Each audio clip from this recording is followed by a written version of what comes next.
House Deputy Minority Leader and Akbayan Party List Representative Percy Sendanya said that the complaint filed against him by Maneses Carpio, the husband of Vice President Sara Duterte, is a plain and simple harassment. In an interview on Agenda, Milyonario News Channel's primetime newscast, Sendanya expressed confidence that he did not violate any law in asking to subpoena the financial records of Duterte and her husband. Kaya ang tawag ko dito, plain and simple harassment. May case, may maikaso lang.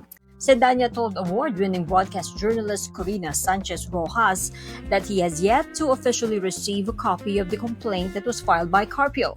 At handa naman tayong sumagot kasi malinaw naman yung sagot natin. Wala tayong ginawang illegal at ito lahat ay naayon sa batas.